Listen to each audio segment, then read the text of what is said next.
നമുക്ക് നല്ല ബ്യൂട്ടിഫുൾ ആയിട്ടുള്ള ഫ്ലവർ ഉണ്ടാക്കിയാലോ? വാലന്റൈൻസ് ഡേ ഒക്കെ വരുന്നത്. അപ്പോൾ നിങ്ങൾക്ക് നിങ്ങളുടെ പാർട്ട്ണറിന് ഇതുപോലെയുള്ള നല്ല ഫ്ലവേഴ്സ് ഒക്കെ ഉണ്ടാക്കി കൊടുത്തു കഴിഞ്ഞാൽ അവർക്ക് ഒരുപാട് സന്തോഷമാവും. ഒറിജിനൽ ഫ്ലവേഴ്സ് ആണ് നിങ്ങൾ കൊടുക്കുന്നതെന്നുണ്ടെങ്കിൽ അത് കുറച്ച് കഴിഞ്ഞാൽ ചീത്തയായി പോവും.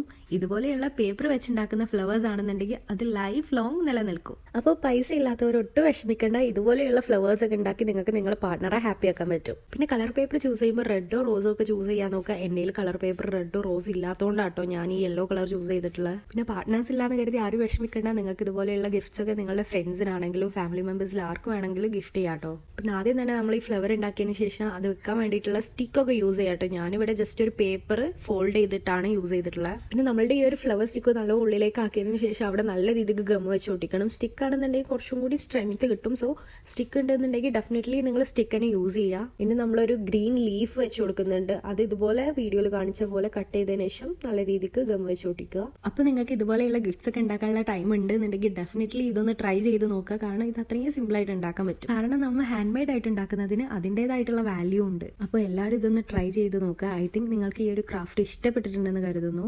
വീഡിയോ ഇഷ്ടപ്പെട്ടാൽ ഡ്രോപ്പ് യുവർ ലവ്.